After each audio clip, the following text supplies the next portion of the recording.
bom dia a todos e a todas. Sejam todos bem-vindos a mais esse encontro que temos nesta manhã de apresentação de trabalhos. Meu nome é Thales e estarei como host nos bastidores dessa sessão, que será, então, mediada pela nossa professora Cláudia.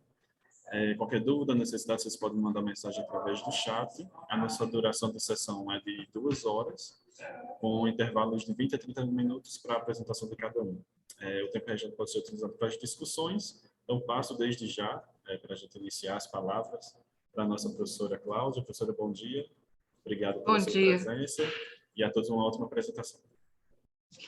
Bom dia, Thales. Muito obrigada. Bom dia a todos os que vão falar, né, os palestrantes. Bom dia aos que nos assistem. Essa mesa é uma mesa sobre sermonística, não é? Um trabalho sobre o barroco português, né? E, então, sem mais delongas, eu queria agradecer a todos a presença, né, o fato de estarem aqui prestigiando o nosso congresso, nosso 28º Congresso da Abraplip, hoje no último dia. Então, ouviremos aí as falas sobre o barroco, né? Importante período literário, né? Às vezes pouco estudado nas universidades. Então, pouco estudado em termos de pesquisa, né? Mas vocês são aí os resistentes em termos de pesquisa, que é tão importante.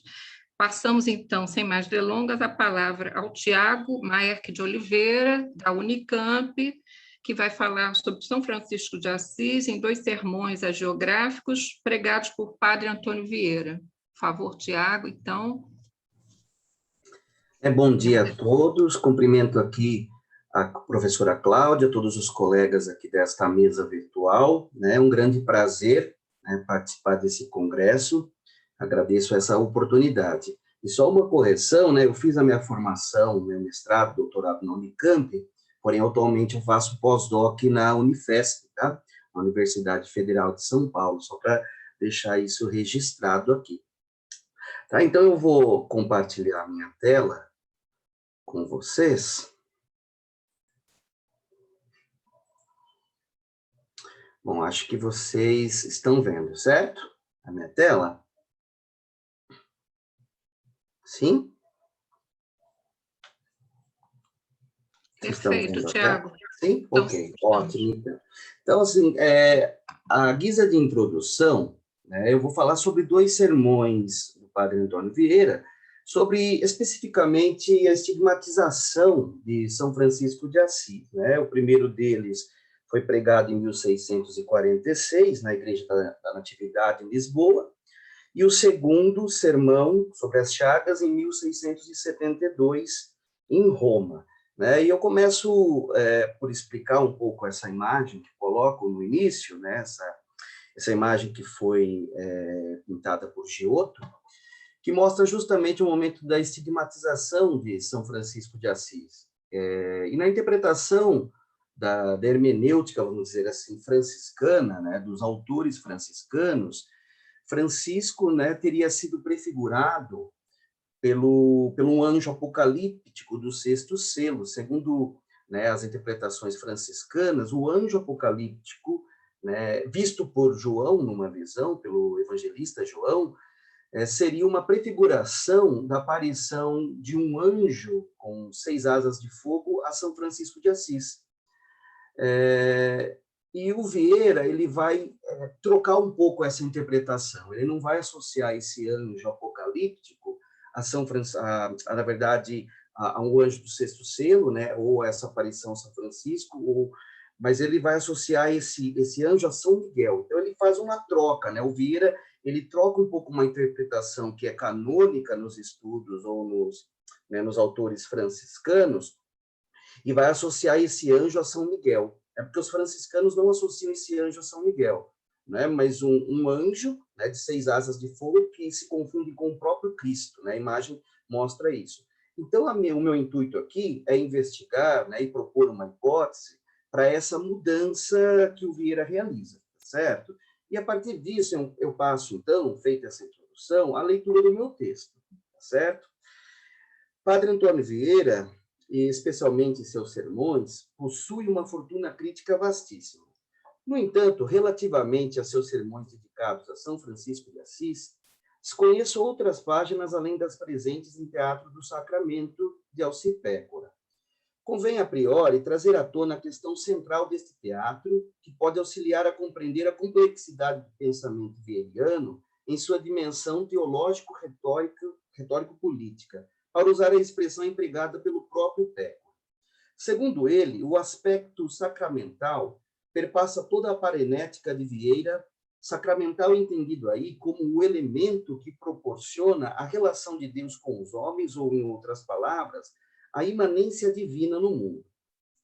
Essa concepção inverte a relação Deus-homem fortemente propagandeada pela mística no século anterior ao do pregador jesuíta.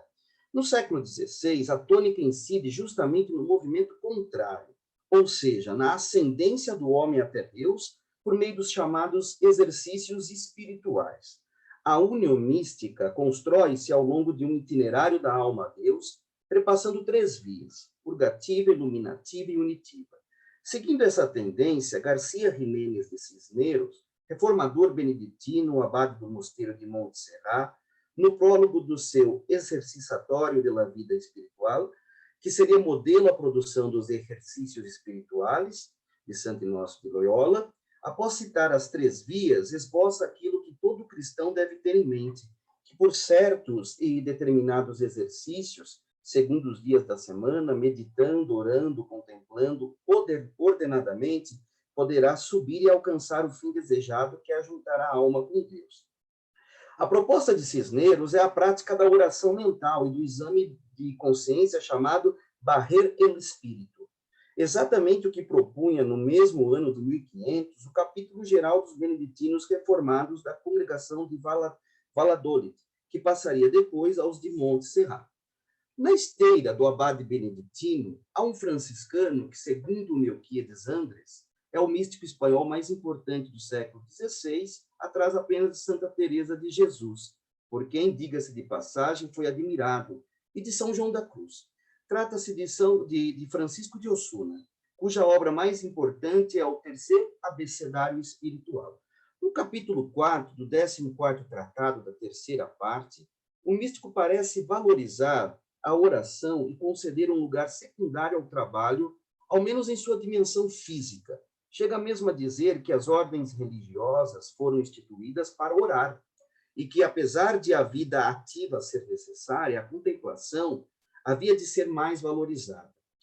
Osuna critica os prelados que não impõem a contínua prática da oração a seus súditos, ocupando-os, ao contrário, com coisas mundanas, pensando que a ociosidade inimiga da alma não dão aos súditos a oportunidade de orar, não concedendo que, segundo disse São Bernardo, é ociosidade seguir coisas ociosas e sem fruto.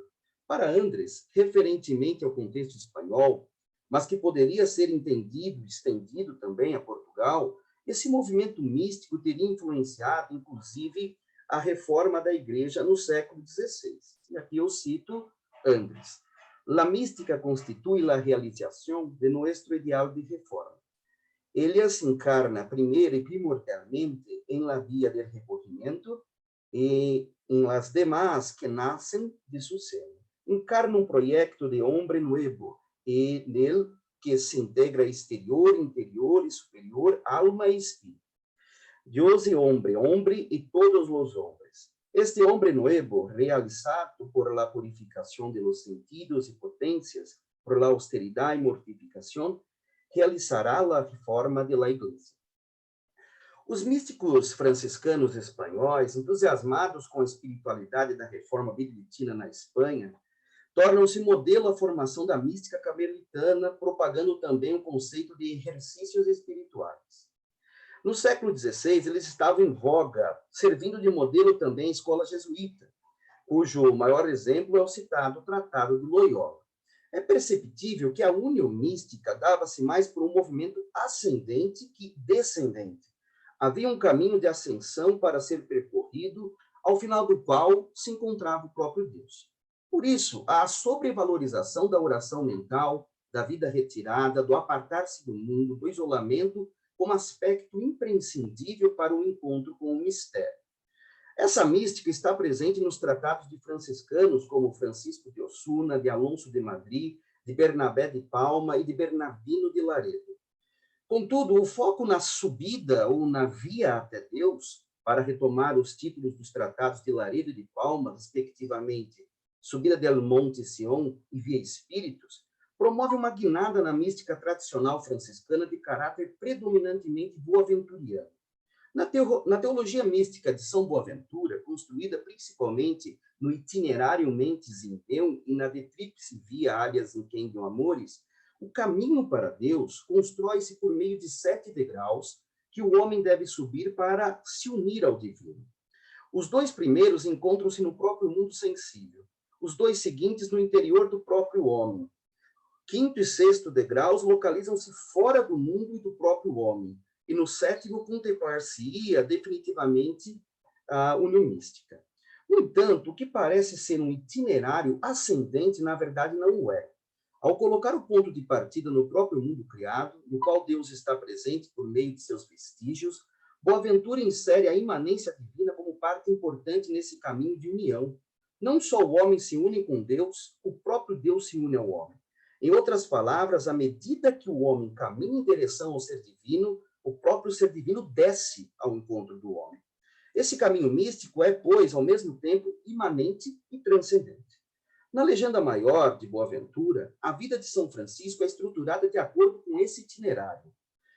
Ela mostra o santo subindo cada um desses degraus até a união mística com Cristo no Monte Alverne, onde, segundo a tradição, o santo recebera os estigmas.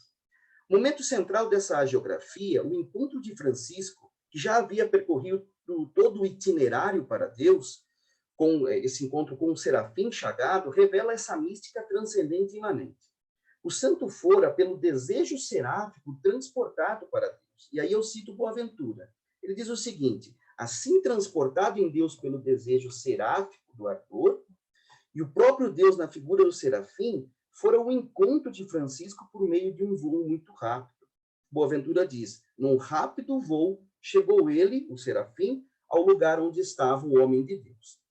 A teologia mística de São Boaventura se faria fortemente presente na espiritualidade franciscana ao longo da Idade Média, mas teria apenas um de seus elementos ressaltado pelos místicos espanhóis do século XVI, seu aspecto ascendente. No entanto, em Antônio Vieira, no século seguinte, ela parece ser retomada na representação de São Francisco. O mundo tem papel importante para Vieira, pois nele Deus está presente em sua forma sacramental. Eu cito Pécora: a natureza mesma é um meio seguro de iniciação à fé. Essa proposição, cara aos escolásticos, é muitas vezes acentuada radicalmente por Antônio Vieira. Fecha a citação do Pécora. Ora, Pécora sugere que está presente em Vieira exatamente o que a Boaventura defende no itinerário Mentes in Deum. O caminho se inicia no próprio mundo. Apesar de, para Vieira, Deus estar especialmente presente nos sacramentos, principalmente no da Eucaristia, a eles não se limita. Por isso podemos falar em espécies sacramentais não canônicas. Essa é uma expressão do Pécora. Por isso podemos, para Pécora, a presença de um Deus que se revela e se encobre, termo ademais caro à tradição portuguesa, importante, por exemplo, ao mito sebástico e à tradição bandarrista, aqui ele chama de mística do visível e invisível. Pécora chama essa tradição de mística do visível e invisível. Está constantemente presente na interpretação que Vieira faz do mundo. Essa mística vieiriana não é do raptus, ou seja, da ascensão do homem a Deus, do arrebatamento ou da embriaguez do espírito. Eu cito Pécora. O acento particular da retórica de Vieira desloca a questão da união mística, em que o homem é enlevado até junto de Deus, para o da ação humana capaz de instaurar no mundo uma vontade análoga à divina. Fecha a citação. A presença divina no mundo não pode, na tradição cristã, ser apartada da teologia da encarnação. Ela é o modo por excelência com que Deus desce e se faz presente entre os homens.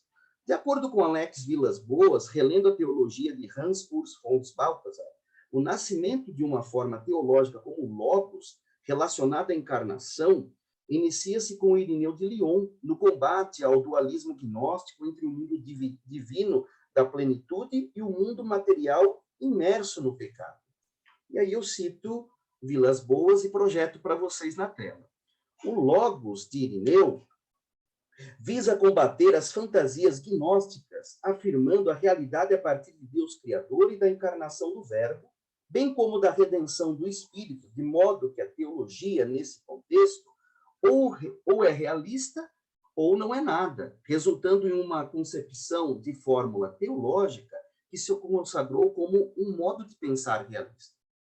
Para Vilas Boas, a estética teológica de Baltazar tem como principal objetivo dar visibilidade à beleza da presença de Cristo no mundo.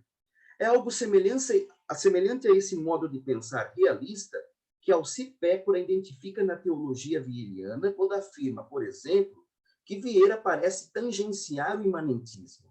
Realista entendido aí como a encarnação do Verbo não somente nos sacramentos eclesiasticamente instituídos, mas também por sua presentificação no mundo de modo, muitas vezes, menos ortodoxa. Dessa maneira, o mundo aparece para Vieira como um local especial da relação Deus-homem e jamais poderia ser visto como um mundo de aparências. E aí eu cito Pécora, projeto para vocês. A concepção de que o padre Antônio Vieira partilha não é nem de longe a de que o mundo seja aparência, enquanto tal, sem significação. Há engano nele, sim, mas não se poderia recusá-lo em limine, sob pena de já não ficar com coisa nenhuma como pista para a substância que falta. A meu ver, no Gênio Máquina de Vieira, aparência e acidente são parte inalienável do presente real com que o homem pode contar, mas nunca ingenuamente confiar para possivelmente chegar à substância real dele. Colocando de outra maneira, o que realmente interessa a Vieira é muito diferente de uma busca que não permanece, em alguma medida, fiel à Terra. Vieira inverte, pois, a direção da união mística. Não se trata de ascender solitariamente, através do arrebatamento da alma passiva pelo divino, mas de exortar ativamente o ser divino a que desça entre os homens. Apesar dessa fidelidade à Terra, Vieira parece, no caso específico de São Francisco, dar valor também à teologia mística da Ascensão. Nesse sentido, o jesuíta se filia, com alguma ressalva, à tradição filosófica de São Boaventura, que, como vimos, se constrói na relação imanência-transcendência. É claro que nesse jogo, Vieira parece valorizar mais a imanência, mas devemos reconhecer que ele não ignora o aspecto transcendente. Por isso, quando trata da união mística, não deixa de admitir, principalmente na esteira dos místicos carmelitas, como Santa Teresa e São João da Cruz, a importância da elevação do homem até o ser divino. Esse movimento entre transcendente e imanente verifica-se no Sermão das Chagas de São Francisco, pregado por Antônio Vieira em 1646, na Igreja da Natividade, em Lisboa. Põe os contemplativos, escreve Vieira nesse sermão, 5 graus para subir onde chegou São Francisco. Aniquilação, conformidade, transformação, identidade e deificação. O verbo subir, empregado pelo jesuíta, não é gratuito. Ele deseja, pois, ressaltar o caráter ascético da experiência mística são-franciscana. Pouco antes, ao falar da união mística entre Cristo e Francisco, que, por força da união ou unidade, passou a ser Cristo, faz questão de ressaltar que não se baseia em pensamentos, mas em teologia rigorosa. Não uma teologia tratadista, presente em célebres teólogos como Gabriel Vasques e Francisco Soares, ou nos escolásticos, mas naqueles que trataram da teologia mística e que a experimentaram empiricamente, como Dionísio Areopagita, Taulero, Rusdóquio, Canfio e Santa Teresa. E aí Vieira diz, os quais todos querem que essa transformação do homem com Deus seja por união real e verdadeira. Vieira parece apontar o limite da teologia tradicional, racional e teorética na explicação dos fenômenos místicos.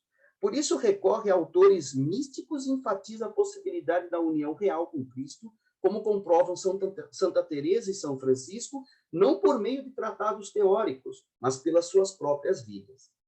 Como já destacamos, apesar desse caráter ascendente em torno da união mística, Vieira enfatiza, por outro lado, o aspecto descendente do ser divino. Não poderia ter sido diferente em relação à estigmatização de São Francisco, que recebera a visita do serafim chagado, figura que por si só assinala a imanência de Cristo e sua intervenção no plano terrestre. É o que defende André Volcher, e aí eu coloco a citação de Volcher na tela para vocês. Enquanto nas descrições de visões bíblicas ou apocalípticas o homem de Deus era elevado acima da terra, por vezes até o sétimo céu, a fim de receber uma iluminação divina, com Francisco o céu desce à terra, contemporaneamente na criação em que se encontra em Deus e através da figura do serafim que lhe manifesta a união do divino e do humano na pessoa de Cristo crucificado, de quem irá tornar-se, por sua vez, imagem viva, mercê da estigmatização. Cristo ter vindo na figura de um serafim parece intrigar Vieira, que procura explicar-lhe o motivo. E aí coloco na tela para vocês a citação do Vieira. Quando Cristo imprimiu as chagas em São Francisco, veio em figura de um serafim. E por que não veio em própria figura? A razão é porque Deus, ainda quando obra sobrenaturalmente, usa dos instrumentos mais proporcionados aos efeitos. Por isso, quando imprimiu as chagas no corpo de São Francisco, veio em figura de um espírito. Bem, o argumento vieiriano fundamenta-se pela concepção de proporcionalidade. Devemos entendê-lo no complexo jogo de seu raciocínio analógico. O jesuíta, tendo em vista a teologia de São Bernardo, segundo a qual a humanidade de Cristo seria formada de alma e de corpo, afirma que as chagas de Cristo se compõem de chagas do corpo e chagas da alma. Assim, para Vieira, Cristo possuía 10 chagas. O ódio dos judeus abriu-as em seu corpo, o amor dos homens em sua alma. As chagas do corpo, Cristo as transportara à alma de sua mãe. As de sua alma imprimira no corpo de Francisco. Nas palavras de Vieira, as chagas de seu corpo espiritualizou-as na alma da Virgem Maria, e as chagas de sua alma encarnou-as no corpo de São Francisco. Ora, para Vieira, as chagas da alma espirituais só poderiam ser impressas por meio de algo espiritual, que na estigmatização de Francisco é o próprio serafim. Dessa maneira, a proporcionalidade, ou seja, o anjo é instrumento mais indicado ao efeito desejado. O vocabulário empregado por Vieira deve ser salientado. Cristo encarnou suas chagas em São Francisco. Ora, tal termo nos remete ao mistério central da fé cristã e colabora enfaticamente para a concepção teológica da imanência divina. Da mesma forma que Deus é um ser espiritual e se encarna na figura corporal do homem Jesus, suas chagas da alma, igualmente espirituais, só poderiam ser impressas de maneira concreta no corpo de Francisco. É o que indica Vieira em outro trecho do mesmo sermão. Ele diz: para Deus receber as chagas, tomou a natureza humana, e para as imprimir, tomou a natureza angélica, para que, já que a natureza angélica não teve parte na encarnação do Verbo, tivesse parte na encarnação das chagas de Francisco. Fecha a citação. Está subjacente na hermenêutica vieiriana o conceito de deificatio, não só em relação a São Francisco, em que atinge seu ponto máximo, mas também na vida de outros santos, como na da já citada Santa Teresa. Assim, o jesuíta opera no limite da ortodoxia, diz Pécora. Chega ao ponto de declarar não somente a união de Cristo e Francisco, mas também a unidade entre eles. Seguindo a máxima evangélica, afirma que Francisco negou-se a si mesmo de maneira tão extrema que acabou por deixar de ser o que era antes. Pois se Francisco não era Francisco, questiona Vieira, quem era? E ele responde, era Cristo. Nesse ponto, o discurso veiriano retoma o conceito de deificatio de São Bernardo, que o emprega com certa cautela. Não obstante, para Antônio Vieira, o que realmente importa é afirmar sem peias a correspondência e a possível unidade entre o homem e Deus. Uma das principais funções do sermão é o mover, e isso de maneira mais enfática no caso dos sermões hagiográficos. O santo cuja festa se comemora é apresentado como modelo de vivência da fé, e o pregador, ao concluir o discurso, deve convidar os ouvintes a imitarem o exemplo apresentado. Mas São Francisco parece colocar-se às margens dessa finalidade, a ponto de Vieira questionar: a que vos hei de exortar? Aqui peçais a Cristo que vos imprima também as suas chagas? Eis aqui quem é São Francisco, que nem a sua imitação é bem que aspire em nossos desejos, diz o Vieira. Se, por um lado, como defende Alcir Pécora, São Francisco representa a possibilidade do ser humano chegar a tal estreitamento com o divino, por outro, não se pode esquecer, como sugere o próprio Vieira, que isso não vale para as chagas, as quais os homens não devem desejar.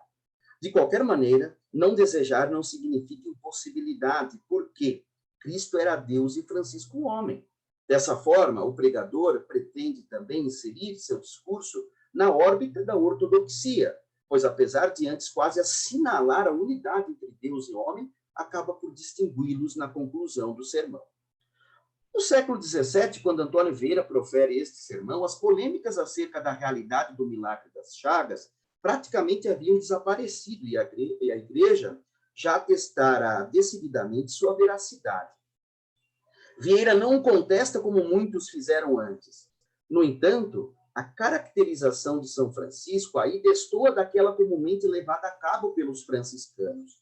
Vieira ressalta a aparição do serafim, afirma que língua seráfica era necessária para ponderar o favor recebido pelo santo, que só São Francisco consente Cristo que o iguale, que só São Francisco foi retrato ao natural de Cristo chagado. No entanto, em nenhum momento relaciona tal evento à profecia joanina. O Francisco Veiriano não é o anjo do sexto selo que carrega o sinal do Deus vivo, apresentado por João no Apocalipse.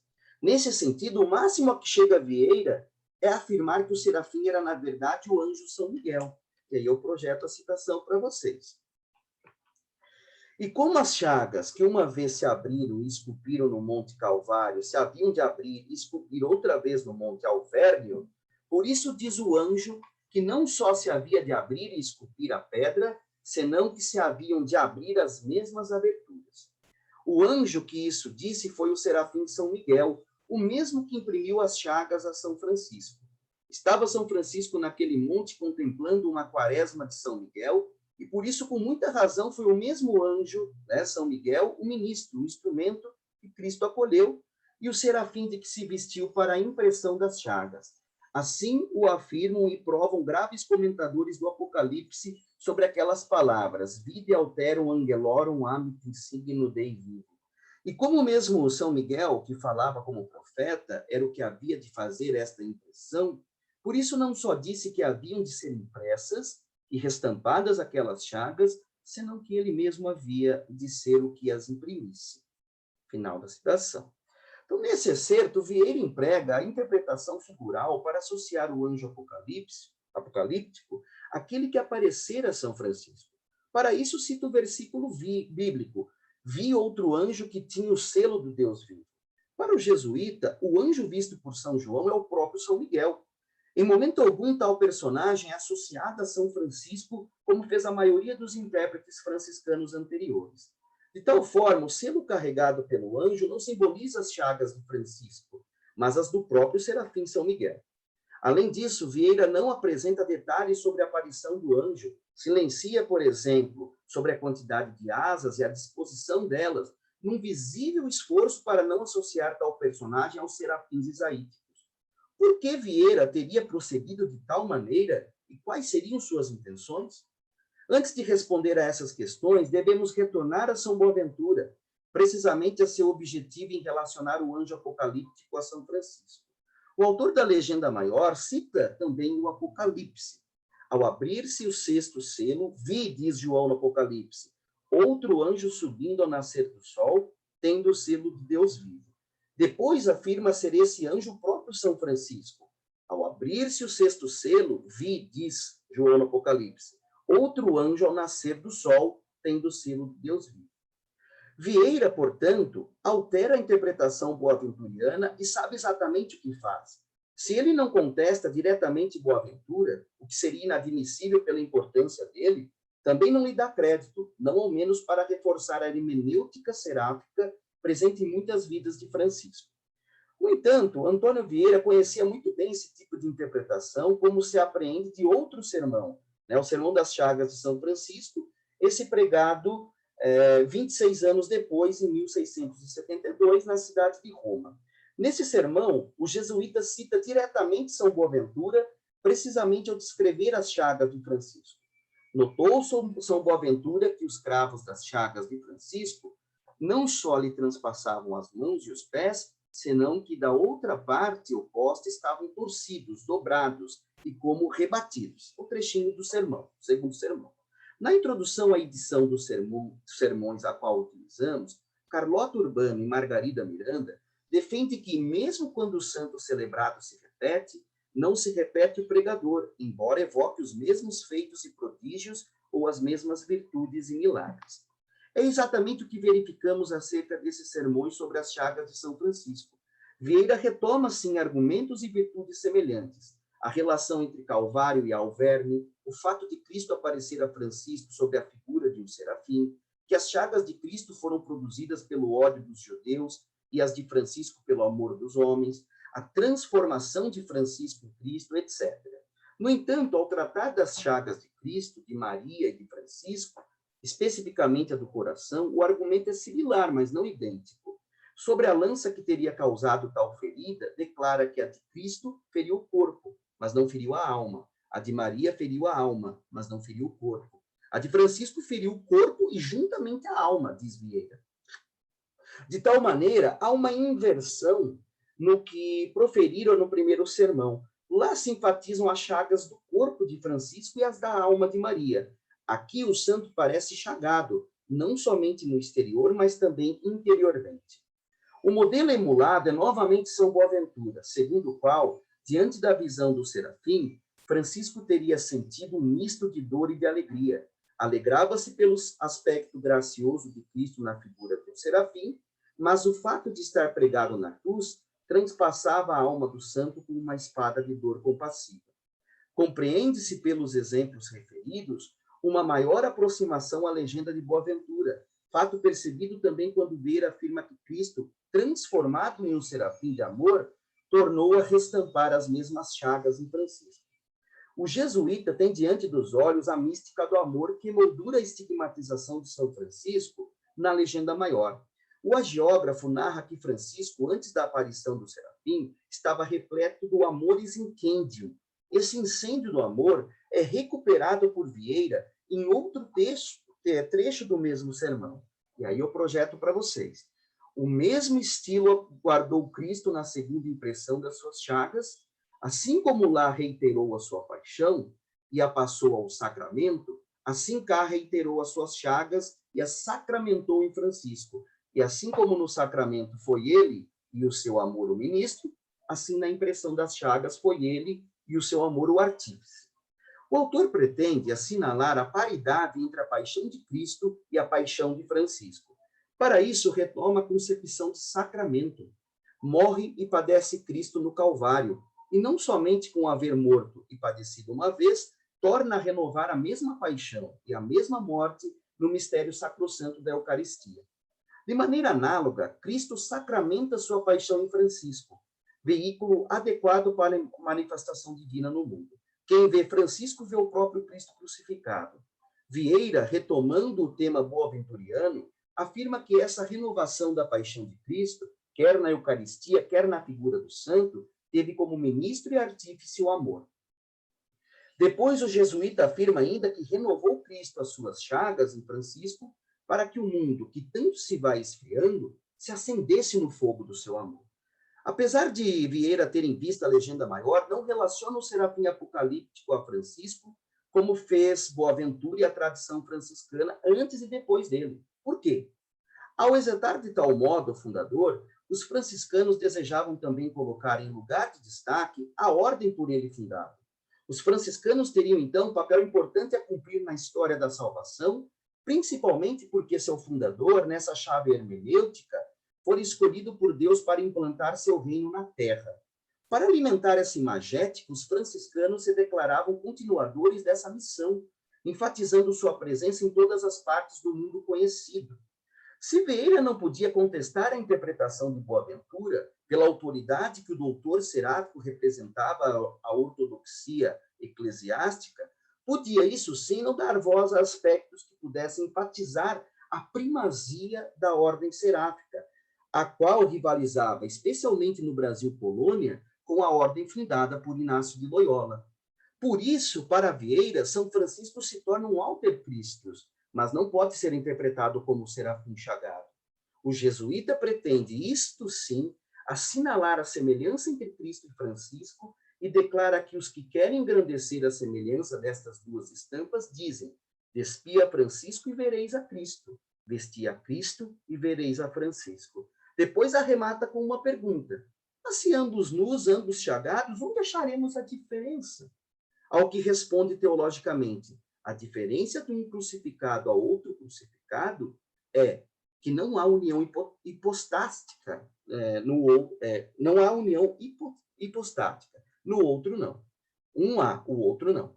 Dessa maneira, se no sermão de 1646, como vimos, Vieira parece defender não somente a união entre Cristo e Francisco, mas também a unidade entre eles, trabalhando no limite da ortodoxia, aqui faz questão de não deixar dúvidas.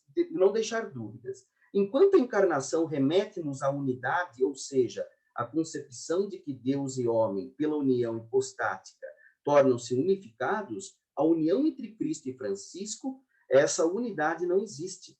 O santo se semelha a Deus, contudo, Cristo continua sendo Deus e Francisco continua sendo homem. Em outras palavras, entre Cristo e Francisco há união, mas não unidade. O teólogo Raniero Cantalamessa, relendo a teologia da hipóstase desenvolvida por Cilírio de Alexandria, afirma que, e aí eu coloco na tela para vocês, a união hipostática é mais que uma junção baseada na harmonia das duas vontades, humana e divina. Vai além de qualquer explicação externa artificial da unidade de Cristo, para vê-la realizada no nível de sua pessoa ou hipóstase, isto é, em um nível mais íntimo e profundo do que possa pensar. Uma união para a qual a experiência humana não dispõe de nenhum exemplo. É justamente por isso que Cristo é único, absolutamente diferente de todos os santos e profetas em sua constituição íntima. Vieira tem consciência dessa distinção e de que jamais algum homem, por mais santo que seja, poderá atingir unidade plena com o ser divino. Por isso, recomenda que os homens não devem desejar as chagas, mas, por outro lado, sugere tomar o santo como modelo à emulação. O jesuíta lembra o conselho paulino na primeira epístola aos Coríntios: sede meus imitadores, como eu mesmo sou de Cristo. Ao que completa: não dizia que imitássemos a Cristo, senão a ele, porque para imitar a Cristo podia ter alguma escusa a nossa fraqueza, mas para imitar a Paulo, puro homem como nós, não podemos ter nenhuma escusa. Assim, para Vieira, Francisco se confunde com Cristo a ponto de ser impossível distingui-lo, mas continua sendo homem, e por isso mesmo elegível à imitação pelos outros homens. Bem, o que eu tinha para apresentar a vocês era isso, né? E é justamente isso. A minha hipótese é que Vieira troca vamos dizer, a interpretação, né, franciscana, justamente para não colocar em destaque a ordem franciscana e o próprio Francisco, porque, segundo os franciscanos, o império de Cristo na Terra não seria jesuíta, mas seria franciscano. E por uma rivalidade de ordens, então, o Vieira apaga certos aspectos dessa tradição franciscana, né, anterior a ele, que depois vai se perpetuar depois do Vieira. Bom, eu agradeço muito a atenção de vocês, muito obrigado mesmo, e depois estou aberto aqui a questões à nossa discussão. Muito obrigado. Muito obrigada. Muito obrigada, Tiago, pela sua tão interessante reflexão, né? A sua apresentação, que traz tantas questões aí bem profundas sobre a sermonística do Vieira, da recuperação dele, né? De São Francisco, né? Das chagas e tal, da aparição do santo, e a interpretação do Vieira, muito virtuosa também a sua comunicação. Vamos passar, então, depois a gente abre para as perguntas, mas podemos passar, então, ao Felipe Lima da Silva, da UERJ, não é? Que vai falar sobre o drama da guerra, as paixões no tempo e nas imagens entre aspas, sermão pelo bom sucesso das armas de Portugal contra as de Holanda. Então, Felipe, por favor. Obrigado, Cláudia. Bom dia a todos, bom dia a todas. Como a Cláudia me apresentou, meu nome é Felipe, eu fiz toda a minha formação na UERJ, graduação, mestrado, doutorado. Também fui orientado pela Ana Lúcia Machado de Oliveira. Estou, no momento, professor substituto da UERJ, do setor de literatura brasileira. E, como a Cláudia apresentou, o título do meu trabalho, vou repetir, é O Drama da Guerra, As Paixões no Tempo e nas Imagens do Sermão pelo Bom Sucesso das Armas de Portugal contra as de Holanda. Eu vou fazer a leitura do meu texto para seguir dentro de um raciocínio um pouco mais encadeado, o que eu pretendo apresentar aqui para vocês. Bom, passo a leitura do texto, portanto. Todo ato de enunciação dos oradores, na mais remota história da retórica, é uma performance dramática. Partindo da pressuposição de Jacinto Lins Brandão, em sua obra Antiga Musa, Arqueologia da Ficção, pode-se dizer que a irrupção da segunda pessoa, em qualquer nível do discurso, tem como efeito conferir à enunciação em ato um caráter dramático. Ao afirmar isso, o helenista se refere à dicção do poeta, que enuncia, pondo diante dos olhos de quem ouve, imagens que vibram e encenam as gloriosas façanhas de Aquiles. No século XVII, quando fala da guerra contra os holandeses, os ditos hereges, Antônio Vieira, até o momento, não vislumbra um cavalo que derrube a Troia protestante. Ao contrário, os portugueses, naquele momento, estão perdendo a guerra. O papel do sermão, na cultura letrada seiscentista, é fixamente o de semear as palavras de Deus e fazê-las frutificar no coração dos fiéis e no corpo místico do reino, como diz Alcir Pécora. Desse modo, o sermão age, conforme as palavras de João Adolfo Hansen, como uma imperial máquina de guerra que captura com os arquétipos do direito natural, tritura com os conceitos predicáveis e refina com as agudezas dos conceitos as ocasiões e as matérias do livre-arbítrio dos atores, dirigindo-se para o fim sabido antes mesmo de que a peça começasse, o futuro do pretérito. Os termos empregados pelo crítico brasileiro são importantes para o que pretendo comunicar aqui. Máquina de guerra, triturar e atores. O sermão é um instrumento de guerra também. Discursivamente poderoso, é uma fala que mobiliza afetos e opiniões públicas, amplificando formas icástica e fantasticamente para produzir entendimento sobre a doutrina católica, sem se desarticular do núcleo das preocupações que formam o corpo político do reino português.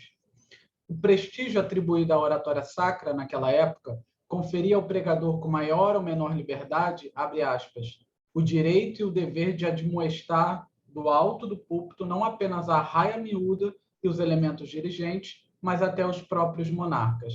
Fecha aspas, a citação de João Francisco Marques. É preciso compreender que a enunciação sermonística é um ato dramático que performa um ethos, tanto na concepção aristotélica sobre o caráter, quanto na formulação ciceroniana, que, aliás, atribui ao pensamento do estagirita um valor positivo a propósito da benevolência que deve ser despertada no auditório. A respeito disso, Margarida Vieira Mendes fornece uma síntese desse avatar da guerra, justamente por ser também um representante de ação e de palavra. Passo a citação da Margarida Vieira Mendes. O pregador, entendido como combinação do orador com o apóstolo, era um protótipo, mais um desses modelos específicos de homem cujo significado se compõe de um ideal ético, profissional, político e literário. A sua missão é própria do sacerdote que, em si, guarda o antiquíssimo estatuto de um senhor ou mestre da verdade e de um instaurador da ordem divina na terra. Eis o ponto a que desejamos chegar. O drama da guerra é encenado no Sermão pelo Bom Sucesso das Armas de Portugal contra as de Holanda, pregado por Vieira em 1640, no auge dos conflitos com os holandeses e também no mesmo ano em que Portugal deixaria de estar sob dominação espanhola. A pregação é realizada na sugestiva igreja de Nossa Senhora da Ajuda, com o Santíssimo Sacramento exposto, sendo esta pregação a última durante 15 dias, nas quais, em todas as igrejas da Bahia, teriam ocorrido sucessivas cerimônias pelo motivo da guerra. O O Sermão em Foco tem uma típica estrutura trimembre, ramificada em 3 pontos especialmente caros à esfera retórica, teológica e política, respectivamente.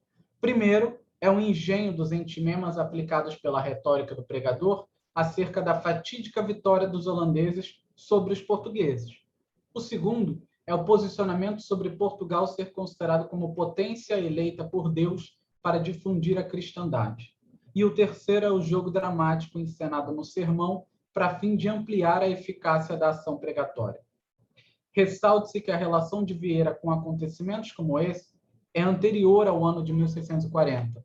Vale mencionar que nas primeiras linhas da Carta Annua de 1626, escrita por Vieira ainda quando estava no Colégio dos Jesuítas, relatou-se a primeira invasão holandesa ocorrida em 1624. O documento descrevia o cenário caótico causado pelos protestantes, bem como as destruições e as profanações que realizaram no território. No ano seguinte, os portugueses reconquistaram a Bahia, mas a guerra não terminou. O drama é vivido por muitos, sendo o mundo uma metáfora do teatro e vice-versa. Todos têm um papel, inclusive em cenas de guerra. Neste caso, a ação dos religiosos foi enérgica, tendo à frente os jesuítas que convocaram o povo para uma espécie de guerra santa. O próprio clero tomou parte ativa na luta e, por isso, o próprio bispo da Bahia, na época, comandou pessoalmente as forças que expulsaram os invasores. Em 1640, especificamente, no Sermão pelo Bom Sucesso das Armas de Portugal contra a de Holanda, a enunciação de Vieira é inflamada, prega aos fiéis, mas, surpreendentemente, se dirige diretamente à divina providência, afirmando que não irá converter os pecadores que o ouvem, mas o próprio Deus. Seu argumento parte do direito de perdão que os portugueses têm perante a justiça divina, pois, abre aspas, palavras do Vieira, Deus fez dos portugueses e de Portugal suas causas segundas, ou instrumentos da sua vontade, fecha aspas, para difundir a fé católica entre o Novo Mundo. Nessa questão relativa à escolha de Deus para Portugal difundir a cristandade, é importante tecer a consideração de que Vieira levantou a tese profética que defendia Portugal como o Quinto Império, cuja missão era incluir o Novo Mundo à ordem da soberania cristã, revelando a todos o mistério da providência. Esse fator missionário alastra a santificação das missões, devido ao papel apostólico da coroa portuguesa de patrocínio dessa empresa, plasmando a inconformidade do povo lusitano para com a vitória dos holandeses. Para tanto, Vieira busca eliminar o medo do povo por meio de questionamentos dirigidos a Deus, emulando uma espécie de um teatro didático que ensina o povo a não se culpar pelos últimos acontecimentos e que busca mover as paixões de um ser absoluto que aparece antropomorfizado. Esse interesse, entretanto, está presente no púlpito de Vieira, dividindo espaço com outro de extrema relevância, o receio religioso de uma possível desconfiança do povo acerca dos reais e tão difundidos valores do catolicismo. Há uma espécie de medo no sermão, de receio que vai sendo, de certa forma, distribuído nas palavras, de que o auditório, de alguma forma, questione o poder do catolicismo, uma vez que os católicos estão perdendo para os holandeses. Dirão, palavras do Vieira, pelos feitos que vêm, que nossa fé é falsa e a dos holandeses a verdadeira, e a crerão que são mais cristãos sendo como eles, e que pagão haverá que se converta à fé que lhe pregamos, ou que novo cristão já convertido, que se não perverta, entendendo e persuadindo-se uns e outros, que no herege é premiada a sua lei e no católico se castiga a nossa. A finalidade de Vieira, desde o início, é de mobilizar os afetos de Deus, à medida que faz os ouvintes perceberem que competia a Deus e não a eles fazer alguma coisa. Tal como um novo Moisés, o pregador interpela seu interlocutor já no conceito predicável selecionado, recuperando um texto do Salmo 43, em que o rei Davi fala: desperta, porque dormes, Senhor, acorda. Reforçando o caráter dramático do discurso, o sermão de Vieira abre-se como uma cena já muito bem montada. O teatro do mundo, com todos os seus conflitos de políticos e teológicos, é transferido para o teatro sacro, isto é, o púlpito da igreja de Nossa Senhora da Ajuda em tempo de calamidade. Desse modo diz o pregador, com estas palavras piedosamente resolutas, mais protestando que orando, dá fim o profeta rei ao salmo que, desde o princípio até o fim, não parece senão cortado para os tempos e ocasião presente.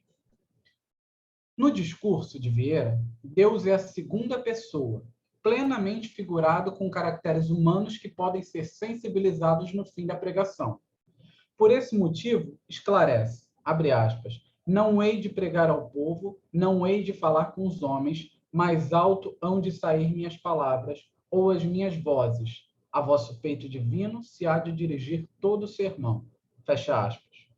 Na passagem citada, informa-se que o sermão será dirigido ao peito divino, isto é, serão suas palavras, a fala de Vieira, ou as minhas vozes, as autoridades bíblicas que serão evocadas no decorrer do sermão, como Jó, Davi, Moisés.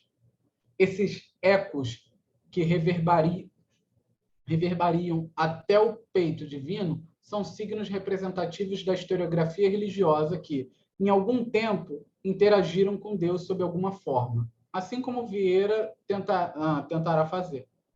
Concordamos com Antônio José Saraiva que, para o jesuíta do século XVII, assim como para os ouvintes, Deus era uma realidade temível ou amável, e jamais poderia ser tratado como os deuses gregos literatos do Renascimento, por exemplo. Desta forma, é Deus um ser informe, incontestável, que no momento da pregação está sendo contestado pelas suas ações ou pela falta delas, ao permitir que os portugueses percam a batalha para os heréticos. E aí eu passo as palavras de Vieira. Muita razão tenho eu logo, Deus meu, de esperar que a vez de sair deste sermão arrependido. Moisés disse-vos, olhai, Senhor, que dirão? E eu digo e devo dizer, olhai, Senhor, que já dizem os hereges insolentes com os sucessos prósperos, que vós lhe dais ou permitis. Já dizem que porque a sua, que eles chamam religião, é a verdadeira.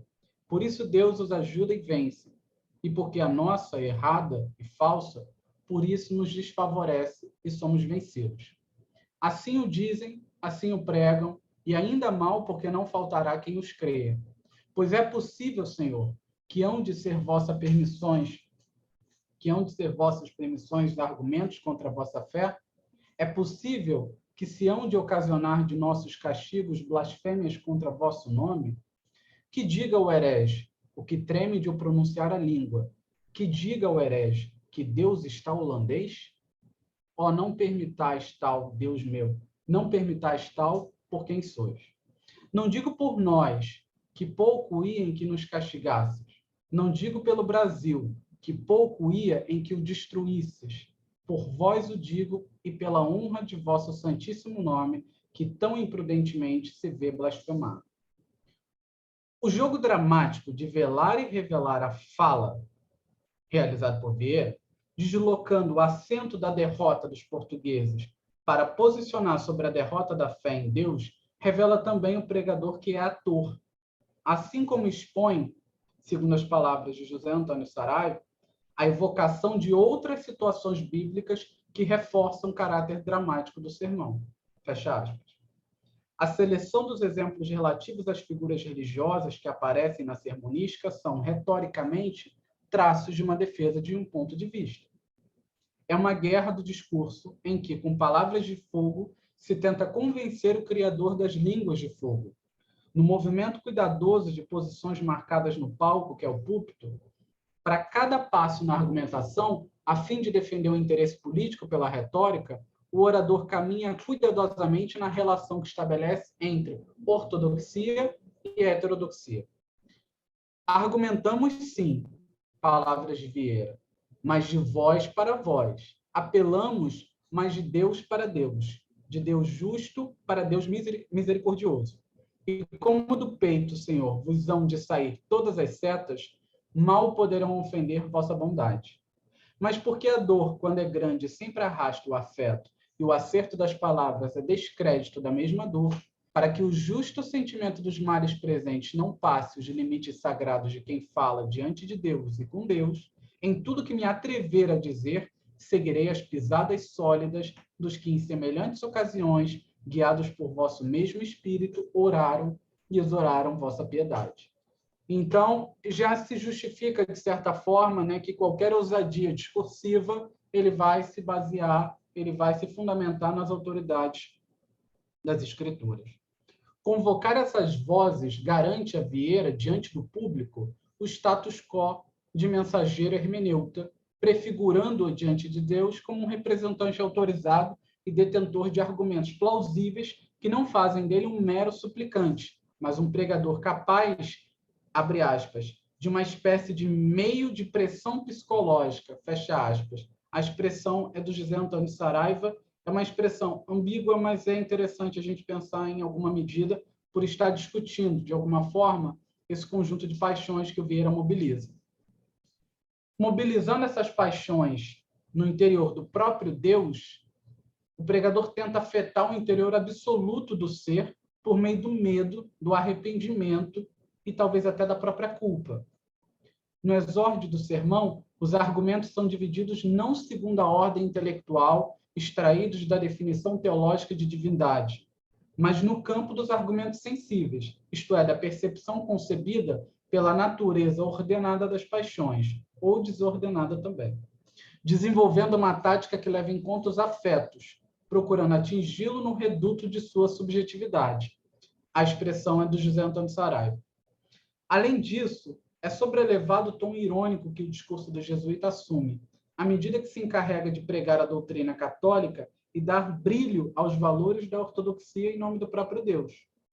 De modo a sensibilizá-lo perante a situação, busca proteger Deus de ações cujas consequências o farão sofrer, caso vençam os holandeses. O sermão, cuja natureza é teológica e atua no movimento de correção moral sobre o auditório, ganha paulatinamente uma carga emotiva por parte da persona dramática. Ou seja, a fala de Vieira encena uma postura de protesto à medida que o pregador e os cristãos prostrados na igreja querem impedir, clamando insistentemente a Deus para que ponha fim à sua cólera e às suas execuções. Desse modo, o jogo dramático é conduzido pela persona dramática, o pregador, operando em chave de encenação como uma espécie de teatrum sacrum, dentro de outro teatro sacrum, uma espécie de movimento de missanabim, um sermão dentro de outro sermão, em que o pregador, no primeiro plano, discursa aos seus fiéis ali presentes, mas em uma espécie de simulacro sagrado, termina dirigindo um discurso sem criptografia a Deus.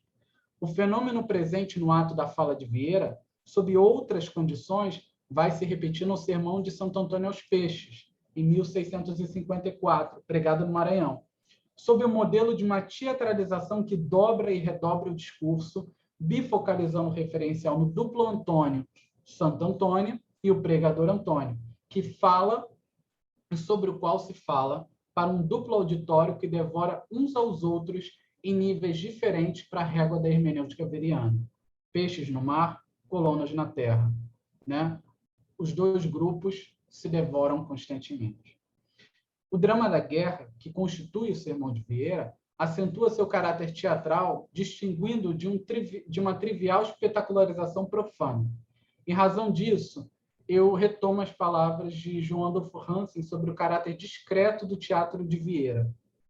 O teatro sacro é também teatro discreto, encenação retórica, sindéresis, em que a prudência conselheira do engenho explicita a lei no estilo, duplicando as dobras da sua metáfora em outras metáforas replicadas, complicando-as com a perspicácia e versatilidade nos sucessos contemporâneos para ouvidos que saibam e queiram ver com a visão beatífica da Boa Nova.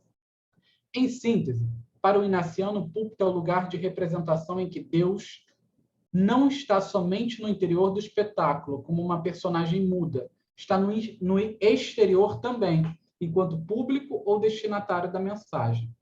No teatro sacrum de Vieira, que não pode ser teatro profano, desligado de uma mensagem alegórica que amarre tempo e história, As paixões são convocadas como artifício engenhoso que integram a performance do fazer-dizer.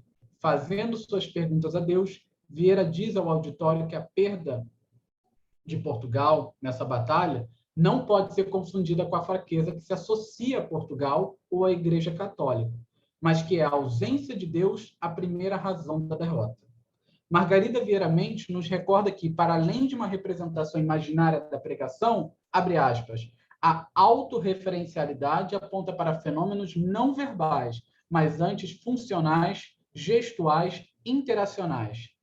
Arguir, argumentar, convencer, queixar, acusar, advogar uma causa, apertar, render, fecha aspas. Tudo isso faz parte dos gestos comuns do próprio sermão.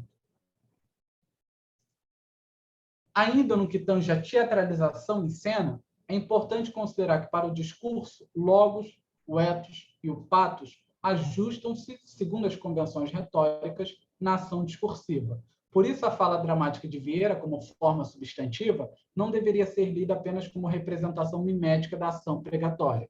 Pelo contrário, o sermão é uma encenação em que o público não é público porque participa da peça.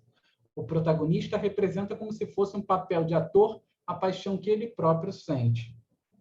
Desse modo, o que move o público, mas principalmente a persona dramatis, é o pathos, as paixões que mobilizam suas convicções em relação ao que está argumentando. Em cena, uma tragédia construída tendo como pano de fundo um tom trágico que incinera as convenções decorosas, evidenciando agudamente um pensamento arriscado que interpela a figura de Deus.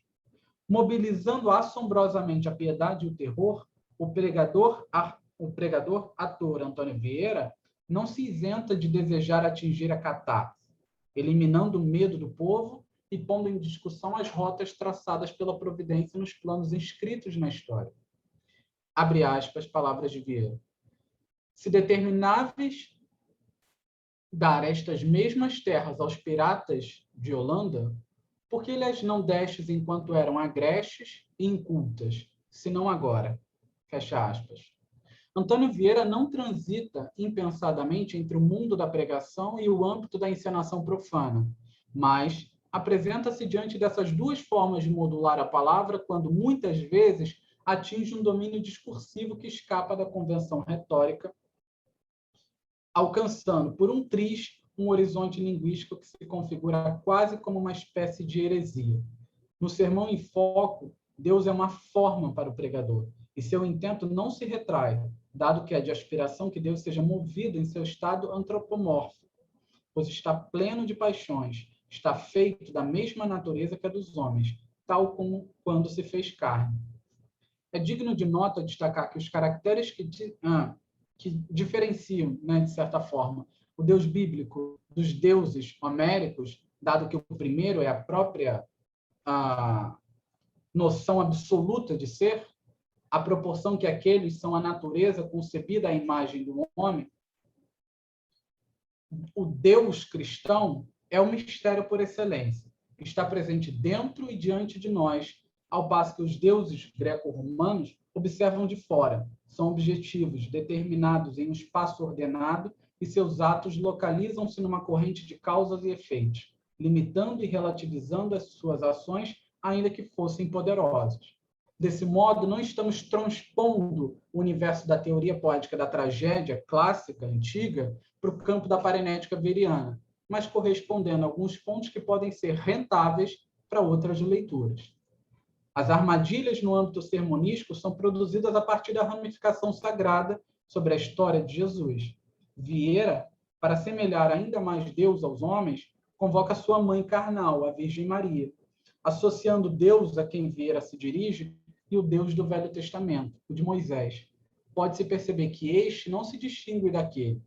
Nas palavras de José Antônio Saraiva, sendo o primeiro tão acessível à dor, tão humano e pessoal como o segundo. Então, Vieira usa como modelo para essa figura de Deus que ele desenha no seu discurso, o Deus do Antigo Testamento, do Velho Testamento. Já que o telos do sermão é fazer Deus sair arrependido, antes que o mal passado não tenha remédio, As semelhanças entre as duas faces do divino são contempladas pelo orador de modo a acentuar, para fim da valência retórica, a relação filial entre Deus e a Virgem Maria, apelando para que Deus tenha misericórdia de Portugal em nome e respeito da Virgem, sua mãe. Não esqueçamos o cenário da pregação, que é a Igreja de Nossa Senhora da Ajuda. Passo as palavras de Vieira. Não me admiro tanto, Senhor, de que hajais de consentir semelhante agravos e afrontas nas vossas imagens, pois já a permitistes em vosso sacratíssimo corpo. Mas nas da Virgem Maria, nas de vossa Santíssima Mãe, não sei como isto pode estar com a piedade e amor de filho. É interessante porque o princípio do texto de Vieira emana do pressuposto que pensa Deus como a causa da sorte variável dos portugueses. Nesse prisma, retomo Antônio José Saraiva, que declara o caráter suntuoso do texto do sermonista, indicando que este se esquiva dos obstáculos exegéticos da potência alegórica. A exegese histórica aplicada por Vieira ao texto da Escritura leva-o a apreender o caráter de Deus enquanto pessoa, tal como se manifestou no tempo empiricamente, um resultado contrário ao que se obteria pela interpretação alegórica, cujo objetivo justamente é ultrapassar ou transformar o que na narrativa bíblica se choca com uma concepção racionalizada da divindade. Para finalizar, retoma a leitura de João Adolfo Hansen, que desobstrui pensamento quando afirma que a alegoria é procedimento intencional do autor do discurso. Sua interpretação, ato do receptor, também está prevista por regras que estabelecem sua maior ou menor clareza. Desse modo, tal referência atesta que a intenção do Inaciano neste sermão, especialmente, é produzir a dramaticidade ensaiada por meio das diferentes dicções assumidas no discurso, levando ao ápice da encenação alegórica a um jogo que constrói para o seu auditório um drama por meio da invenção que traça estratagemas que desloquem o peso da derrota dos ombros de Portugal para os da autoridade divina, que nesse momento já assume uma forma diante do auditório de Vieira. Em uma época em que o teatro é uma ferramenta tão útil quanto o sermão, mas não pode ser profanamente conduzido por um religioso, é preciso unir os gêneros para produzir efeitos mais poderosos que atuem no interior de todos, especialmente em um tempo como aquele de invasões. Transitando entre o abismo do domínio discursivo bíblico e o discurso quase herege para atingir os hereges cujas tropas avançavam, Vieira argumenta para recuperar a sensibilidade divina em nome de um território que, segundo Evaldo Cabral de Melo, em seu livro Brasil Holandês, era encarado como elo fraco do sistema imperial castelhano em vista de sua possessão lusitana. Obrigado. Obrigada, Felipe, pela belíssima interpretação desse sermão tão, né, conhecido, mas você traz elementos novos aí. Muitos parabéns a todos. Ainda temos de ouvir a Kelly, estamos um pouquinho atrasados, uns 15 minutos, mas eu acho que em se tratando, né, da sermonística de Vieira, eu já estava prevendo isso mesmo. Então, a gente vai ter um tempo menor para as perguntas, mas então passo imediatamente, para não perdermos tempo, a comunicação da Kellen Dias de Barros, professora da UERJ, eu não sabia que o Felipe também era, professor substituto, né? Uhum. A Kellen é professora efetiva, o semear da palavra, a função autor na sermonística de Padre Antônio Vieira. Kellen, por favor. Olá a todas e todos, um prazer imenso ser recebida aqui pela fala da Cláudia, tão querida, né, tão importante na minha formação. Realmente estou muito feliz com esse reencontro. Vou compartilhar aqui a tela e já foi, né? Deixa eu só colocar. Estamos vendo, sim, Kellen. Pode ficar atento. Então, não foi, peraí. Foi e não foi. Deixa eu ver aqui que eu estou vendo, eu acho que vai ficar em cima das coisas que eu vou ler. Vamos ver se eu me entendo. Né? O semear, tem uma linha que está aparecendo, peraí, tem alguma coisa que eu acho que eu errei. Deixa eu parar de compartilhar e tentar compartilhar novamente. Só um minuto. Eu já vou tentar colocar em modo de apresentação ao compartilhar.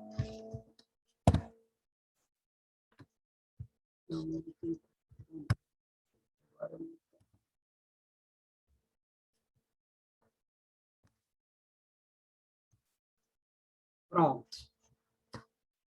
Bom, é muito interessante, no primeiro comentário que faço aqui, sobre a comunhão dessa mesa, né?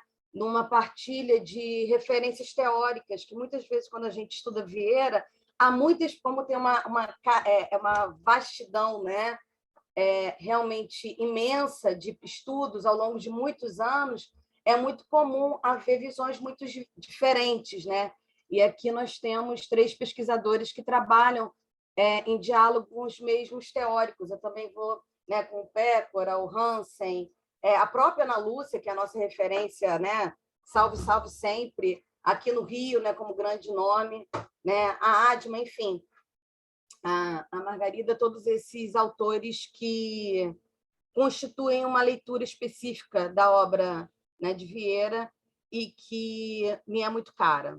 Então, é um prazer estar aqui dentro desse encontro consonante. Né? Então, aí, o título da minha apresentação, Semear é a Palavra, a Função Autor na Sermonística de Padre Antônio Vieira. Antônio Vieira. Então, eu venho trabalhar um pouco com essa questão de uma visão um pouco diferente do princípio de autoria. Então, eu venho questionar um pouco isso, mas, por outro lado, digo desde de início, né, que este trabalho faz uma análise sobre uma questão autoral, e esse autor é o Antônio Vieira. Né? Então, pode parecer contraditório, mas isso a gente vai desenvolver, né, ao longo do trabalho. E a gente percebe, ao mesmo tempo, quanto há uma junção entre a noção de autor e de sujeito. Né? Quando a gente diz Antônio Vieira, a gente está dizendo de um autor e de um sujeito. Né? E os conceitos de autor e autoria que temos hoje, no que a gente poderia chamar de uma pós-modernidade epistemológica, né? Há uma série de formas diferentes de chamar esse período em que a gente vive hoje, se afastam muito da noção de autoria e de sujeito dos conceitos do século XVII, dos modelos que regiam o pensamento de Antônio Vieira. Então, eu vou fazer um passeio teórico para tentar fundamentar de alguma forma a minha fala, né? Colocando um primeiro diálogo com Walter Benjamin. Né? O autor, no famoso ensaio O Autor como Produtor, destaca que é importante analisar não só como a obra literária vincula-se à sua época, mas especialmente é essencial investigar como ela se situa dentro das relações literárias de produção de uma época. Então, a gente tem aí 2 elementos muito importantes, que é a questão social e a questão de como os autores, aí o Walter Benjamin tem um foco muito claro na questão da produção, né, do autor, como esses autores vão também dialogar entre si, como essas obras, né, vão entrar ou não em harmonia. E ele destaca que há 2 planos para as obras literárias. Um dividido em 2, que é uma tendência que seria ou revolucionária, caso o autor proponha uma renovação social, ou reacionária, se ele afirmar o status quo. E a outra é uma questão muito política, né? Que a qualidade dessa obra seria uma junção de uma tendência política que ele chama de correta a uma qualidade estilística literária. Né? Então, o Walter Benjamin coloca aí o autor dentro de uma função social muito específica, quase militante. Né? De alguma forma, ele vai estar construindo o diálogo social que diz respeito a uma mudança ou a uma manutenção do status quo. Trazendo, né, os teóricos do Brasil, o sempre presente Antônio Cândido, né, ele faz uma série de análises sobre o lugar da literatura na formação da cultura brasileira, no livro Literatura e Sociedade e em várias outras obras. E reflete sobre questões fundamentais. Então, ele apresenta 2 perguntas. qual a influência exercida pelo meio social sobre a obra de arte? E qual a influência exercida pela obra de arte sobre o meio? Então, ele destaca: a arte é social nos dois sentidos. Depende da ação de fatores do meio, que se exprimem na obra em graus diversos de sublimação e produz sobre os indivíduos um efeito prático, modificando sua conduta e concepção do mundo ou reforçando neles os sentimentos de valores sociais. Isso decorre da própria natureza da obra, independente do grau de consciência que possam ter a respeito os artistas e receptores da arte. Aí, Antônio Cândido já coloca um outro elemento, que é a recepção. Né? Se antes Walter Benjamin estava na produção, ele traz aí um elemento importante, que é a recepção. Então, todos esses elementos sociais vão formar e serem formados. Né? Ele vê também uma via de mão dupla. Tanto a obra responde ao mundo, quanto ela transforma o mundo. E esse mundo também marcado não só na figura do autor, mas do leitor, do receptor, que aí ele trata, né, da obra de arte como um todo. Com tudo isso, no entanto, não se deve obliterar o fato de a arte ser expressão de realidade profundamente radicadas no artista, mais que transmissão de noções e sujeitos. Então, com essa fala do Cândido, a gente percebe claramente o quanto ele também pensa numa centralidade temporal de uma expressão radicada no artista. Então, existe aí um sujeito muito forte, né? Marcado, que a sua subjetividade, de alguma forma, está marcada na sua obra. Portanto, a arte-sociedade engendra um movimento dialético que as situa dentro de um sistema solidário de influências recíprocas. Daí, eu chego aos passos, né, de Foucault. Seguindo os passos de Foucault. De acordo com Michel Foucault, há uma função autor que se apresenta nas obras e que esta é variável de acordo com os aspectos sociais, políticos e também filosóficos que a envolvem. Foucault, na conferência O que é o autor, inicia sua análise observando a questão que move a reflexão do presente trabalho. Mesmo hoje, quando se faz a história de um conceito de algum gênero literário ou de um tipo de filosofia, acredito que não se deixe de considerar tais unidades como as canções relativamente fracas, secundárias e, sobretudo, em relação à primeira unidade, sólida e fundamental, que é o autor e sua obra. A unidade autor e obra, Sermões Vieira, é, sem dúvida, um motor movente dessa análise. Né? Então, sendo assim, é importante que a gente pense sobre ela. Daí chegamos, né, ao nome Antônio Vieira. Né? O nome do autor não é simplesmente um nome próprio. Né? Quando a gente fala em Antônio Vieira, a gente está falando do sermonista, a gente está falando da figura política, a gente está falando do conselheiro do rei, né? Do imperador da língua portuguesa. Né? Tudo isso está ligado à imagem de Antônio Vieira. Mas não é só isso que faz dele um autor. Né? E aí eu trago algumas hipóteses em diálogo com as obras dele. Né? E se parte de suas cartas não fossem realmente escritas por ele? Né? Se a gente tivesse a descobrir hoje isso, será que mudaria a imagem de Vieira, desse autor? E se ele fosse realmente o autor da arte de furtar? Quais seriam os impactos disso?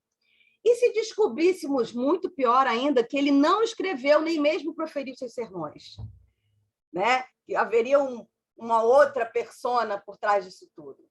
Né? Aí isso diz respeito quando todas as instituições da subjetividade estão diretamente também ligadas à noção da obra. Né? Essa função classificatória embutida no nome do autor fica clara se a gente pensa, por exemplo, em Homero. Né? Nada assegura que ele tenha realmente existido, mas haver uma série de textos submetidos a uma mesma autoria denuncia a existência de uma relação de homogeneidade, de filiação, né, de utilização concomitante entre eles. Portanto, o termo autor, né, caracteriza um certo modo de ser do discurso. E aí a gente vai para a questão do modo autoral. Né? Nem todo texto apresenta um autor. Né? Meme não apresenta autor, a gente está, né, repleto aí de memes. Bula de remédio apresenta responsável, mas não apresenta autor, né? Enfim, texto publicitário não tem autor. Uma série de textos não tem essa marca da autoria, né? Alguns textos exigem esse lugar desse modo de ser autoral. Então, que Foucault chama de função autor. A função autor é, portanto, característica do modo de existência, de circulação e de funcionamento de certos discursos no interior de uma sociedade. Lançando um breve olhar sobre a história, sobre a história dos nossos textos escritos, percebemos que a sociedade do discurso, que tinha tradição oral como fundamento por meio de repetição, cantos, textos rimados e outros recursos, a noção de autoria não correspondia a uma associação com o sujeito criador. Né? A gente vê o quanto os textos que são especialmente marcados pela questão da repetição não são localizáveis à autoria deles. Não era uma questão, né, por muito tempo, essa centralidade. Aí destaco aí um diálogo com Hansen. É apenas no século XVIII que surge o autor-presença, e a generalização atual da autoria como identidade ideal ou causalidade psicologista é invariavelmente a de esquemas projetivos muito próximos ao da exegese cristã, que alegava a santidade do autor quando pretendia provar o valor de um texto. Então, é no século XVIII que começa a se aproximar essa noção de que um texto é válido pelo valor do autor, em que um valor do autor, trazendo essa tradição da exegese católica, né, está ligado ao quão próximo ele é do que eles chamam de santidade. Né? E aí, né, trazendo isso para o pensamento Foucaultiano, né, pensar que a autoria começa, então, a atuar como um espaço de controle. De acordo com Foucault, os discursos começaram a ter realmente autoria na medida em que o autor podia ser punido. É um ato de controle e não de glorificação. Como é que isso surge? Quando uma série de textos começam a criar tensões políticas. Então, é preciso localizar, afinal, quem escreveu isso para punir, né? E não para valorizar o escrito. Era preciso haver um controle para garantir uma punição.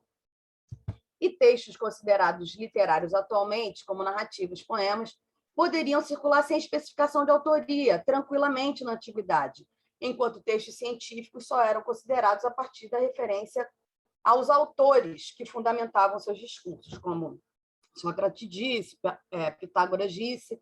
Era mais uma questão de prova de veracidade do que de elogio, né, à autoria. E daí, obviamente, nesse mundo capitalista, entra, então, a questão do capital. Né? A questão do dinheiro passa a ser um fator importante para a constituição do que a gente entende por autoria. Né? Dessa densa trama ainda surgem outros complicadores.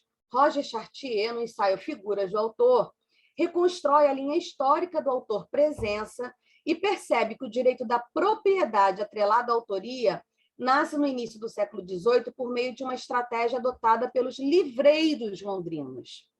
Os livreiros passam, então, a ter uma atuação específica em relação à autoria para que eles pudessem aumentar os seus lucros. Né? Na luta entre interesses, que já denunciam a entrada da produção letrada como um bem que gera lucro, chegamos ao momento em que, mais do que um bem produzido por um autor, os textos passaram a ser distinguidos dos demais produtos pelo seu caráter artístico. Né? Então, eu leio aqui o trecho do Chartier, né? Citando os livreiros londrinos. Se as ideias podem ser comuns e partilhadas, o mesmo não acontece com a forma que exprime a singularidade irredutível do estilo e do sentimento.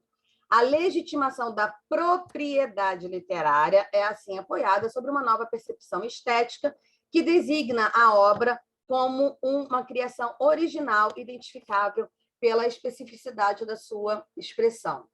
Então, aí, com o argumento, né, capital financeiro, vem a questão da noção de propriedade da obra marcada, né, na relação de autoria. Se alguns textos demandam a função autor, o texto literário a torna ainda mais aguda, tendo em vista que exige que esse autor seja um sujeito independente de entidades externas e que seja capaz de produzir uma obra única, que, de alguma forma, carregue a marca dessa subjetividade. E aí começa a nascer um projeto que vem a se consolidar no século XIX, dessa relação intrínseca da autoria com a subjetividade expressa do sujeito autor, e especialmente uma noção também de exclusividade, né, de ser algo totalmente inédito, né, criativo específico. Então, aí, diante disso, eu vou destacar alguns pontos da minha fala. É possível destacar, então, 3 pontos fundamentais para o estabelecimento da função autor. O lugar do discurso jurídico na consolidação dessa função, pois o sistema jurídico, ou o sistema que exercia um poder de cunho judiciário, determina e articula o universo dos discursos, seja na punição de quem escreve algo, seja no que se cria, então, e que existe até hoje, a noção de direito autoral, né? E o que isso significa. A distinção feita por esse poder na atribuição de diversas funções de autor e a diferentes tipos de discursos. A lei, por exemplo, hoje trata de uma forma completamente diferente a noção da autoria artística ou de autoria de uma lei, né? Há elementos diferentes que vão marcar esses 2 pontos de autoria e que são institucionalizados, né?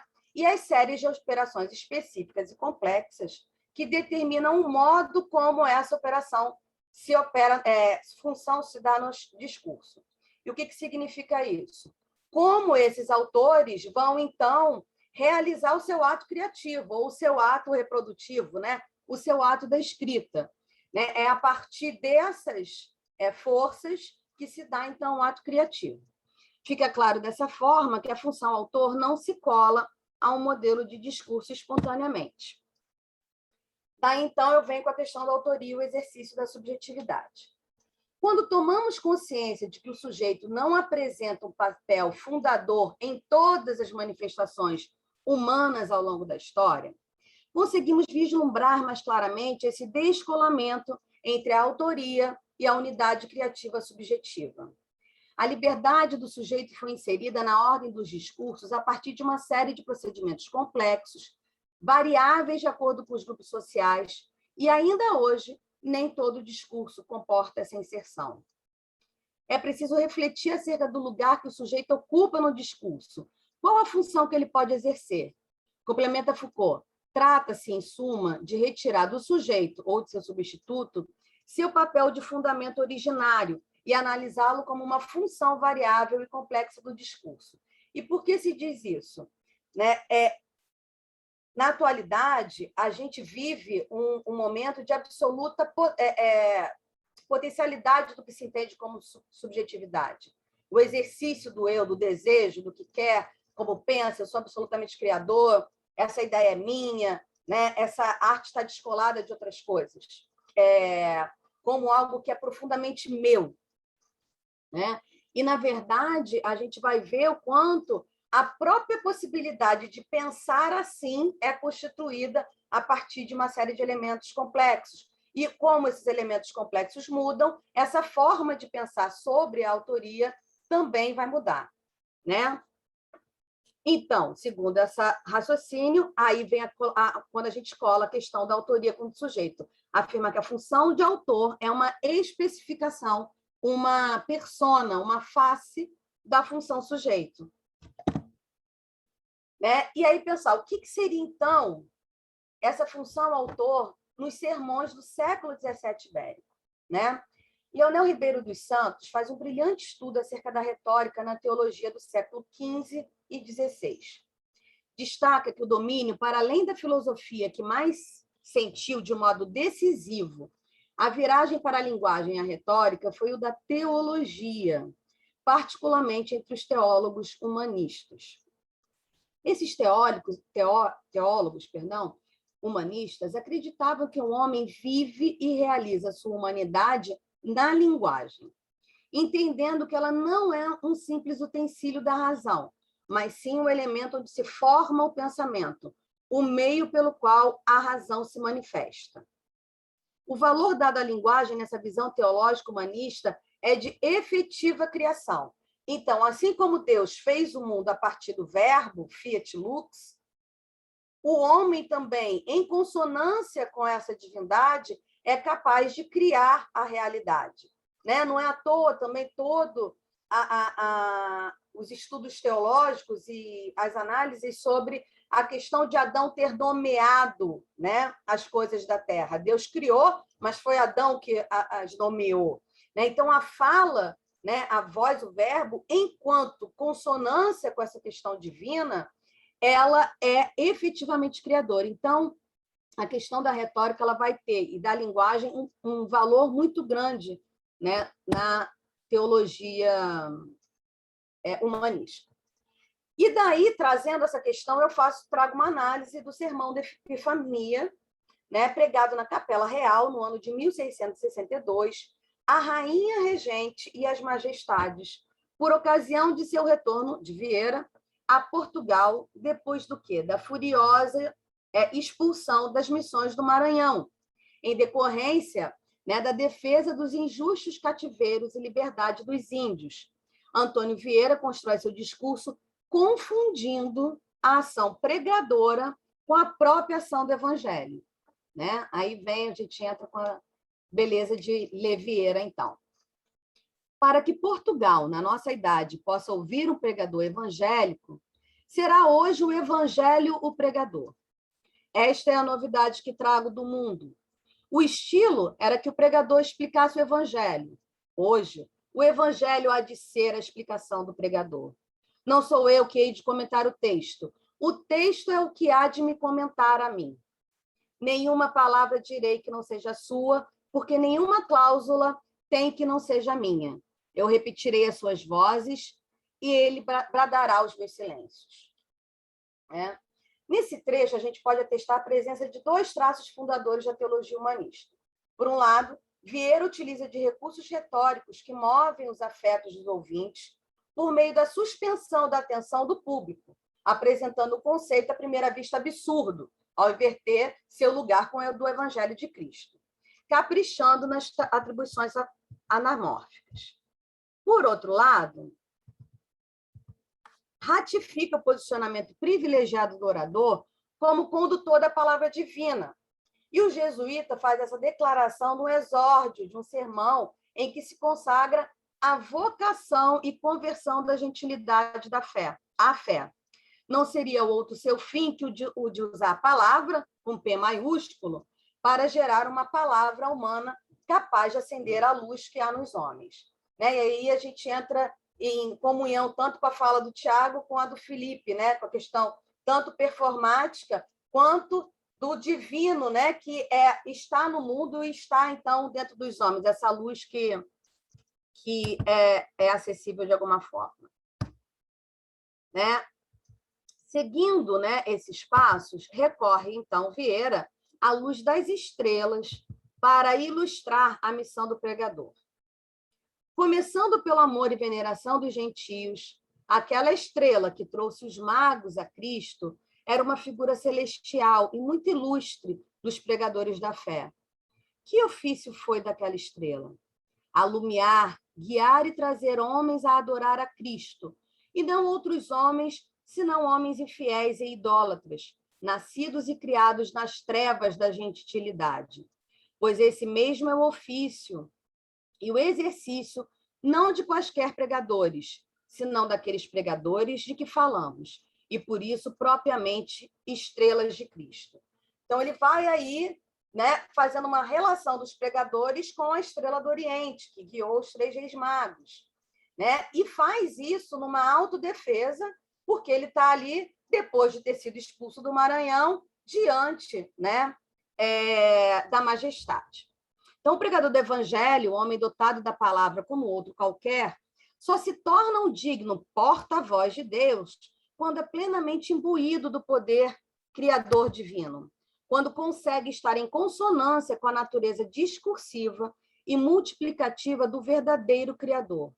Somente é a estrela de Cristo o orador que exerce essa ligação com a verdade, e não aquele que apenas recebe esse título por função.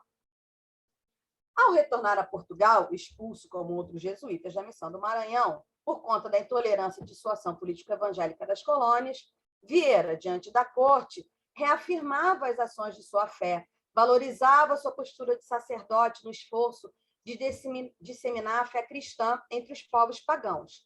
Para isso, lançava mão de argumentos polêmicos, criando sua função de pregador ideal e tocando o coração de seu público.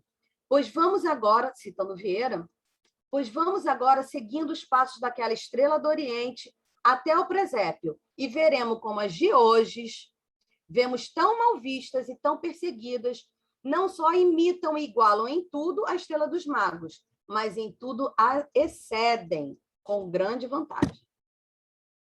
Segue, então, o jesuíta a enumerar as dificuldades maiores que passaram os missionários das missões em relação às dificuldades encontradas pelas estrelas do mago na anunciação do nascimento de Cristo. Ele vai, então, opor, ele vai dizer, olha, o nosso trabalho foi muito maior do que essa estrela. Né? E ele vai enumerando como foi maior. A distância e a diversidade geográfica percorrida pela estrela do Oriente é muito inferior à que os jesuítas percorreram para chegar às Américas. Ao chegar ao seu destino, a estrela dos magos contou que seus receptores entendessem a sua língua, enquanto os missionários tiveram que aprender a língua dos gentios. É válido destacar que, nesse ponto, o sermão de Vieira atribui aos missionários uma habilidade maior que a do próprio Cristo. Aí eu cito Vieira. Vendo os circunstantes, aquele milagre, começaram a aplaudir e dizer: Venia homina fecit, et surtus fecit audire, et multus loqui. Não há dúvida que este profeta tudo faz bem, porque faz ouvir os surdos e falar os mudos. De maneira que a Cristo bastou-lhe fazer falar um mudo e ouvir um surdo, para dizerem que tudo fazia bem feito. E a nós, não nos basta fazer o mesmo milagre em tantos mudos e tantos surdos, para que nos não tenham por malfeitores. Né? Então, se Cristo, né, fez um milagre para 2 pessoas, a gente fez para milhares. Né? E como assim não vão reconhecer a nossa grandeza?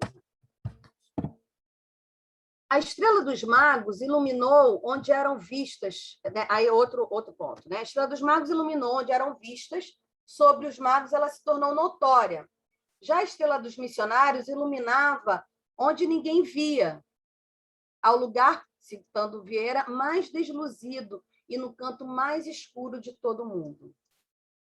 E outro elemento, a estrela dos magos foi ao encontro dos homens mais sábios da Caldeia, enquanto os missionários foram converter almas tão brutas que o Papa teve que analisar se eram racionais ou não. Cito Vieira, menos gente de quanto nasceram no mundo. Pobres de toda sorte. E aqui, finalmente, Vieira iguala a missão dos jesuítas à de Cristo. Cito Vieira novamente. O que tinham ouvido os discípulos de Batista era que o evangelho de Cristo se pregava aos pobres, pauperes evangelizantur, e esta foi a última prova de que o Redentor do mundo qualificou a verdade de ser ele o Messias, porque pregar o evangelho aos pobres, aos miseráveis, aos que não têm nada no mundo, é a ação tão própria do Espírito de Cristo, que depois do testemunho de seus milagres, apôs o Filho de Deus por selo de todos eles. O fazer milagre pode o atribuir a malícia a outro espírito, e o evangelizar aos pobres, nenhuma malícia pode negar que o Espírito é de Cristo. Mais outros 2 elementos. Ele afirma que a estrela dos magos, por mais que tenha ido a um presépio e não a uma nobre corte em portar Cristo, pois somente lá ele se encontrava, os missionários da Companhia de Jesus deixaram a corte e suas majestades, onde estava o Cristo acompanhado, para encontrá-lo em lugar hostil, em que ele, Deus, estava só. Por fim, arremata, dizendo que enquanto a estrela dos magos converteu 3 almas, os jesuítas levaram Cristo a inúmeras nações, como os Tupinambás, os Chiguaras e Enguaíbas, e várias outras. Essas são as que ele cita, né? Então, notemos que Vieira nitidamente constrói um sermão a favor de sua missão, diante de uma plateia que foi partícipe do processo de expulsão que havia sofrido, que nas idas e vindas do discurso ele usa de construções argumentativas radicais, beirando heresias, apesar de sempre recolhê-las, adequando ao decoro e os dogmas católicos. Que, como dono do discurso, aí eu ponho essa pergunta, autor, esse dono do discurso que a gente pode, será ou não, chamar de autor, ele supervaloriza a sua imagem, apresentando-se como uma espécie de herói injustiçado, mas que todos esses procedimentos retóricos se desenvolvem delineando que imagem especificamente. Aí a gente vai ver respondendo a esses pontos que ele levantou.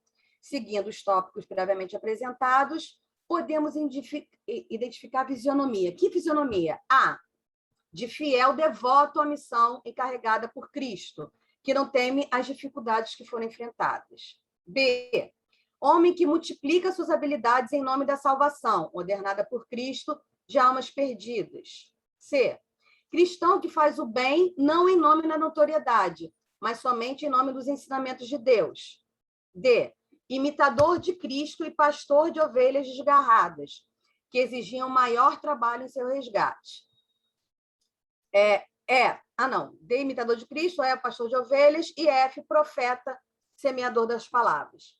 Então, a gente vê o quanto todos aqueles altos elogios estão totalmente adequados a uma função de súdito dos céus, né? Ellen, só para avisar, a gente tem 10 minutos, quer dizer, tem 5 minutos, já estamos, tá? Temos mais um tempinho ainda, mas só para concluir. Obrigada. Isso, já estou nos 2 últimos slides. Então, ele é o súdito dos céus, né? Quando a gente chega a essa questão da autoria, né, que ele vai valorizando o lugar dele, né, é um lugar dele como um súdito, né? Uma primeira leitura pode nos fazer ver uma vanglória autofundamentada, como uma afronta pessoal aos que o prejudicaram, a superposição dele próprio à igreja e à corte. Mas um olhar mais apurado revela que todos esses elogios ao próprio Vieira e aos jesuítas missionários, de uma forma geral, são construtores da imagem do súdito modelar, do indivíduo que é totalmente adequado aos padrões estabelecidos pela doutrina católica. Não é um exercício do que a gente entende de autoria como criatividade marcada pela subjetividade, pelo desejo próprio, pela arte que ele inspira, né?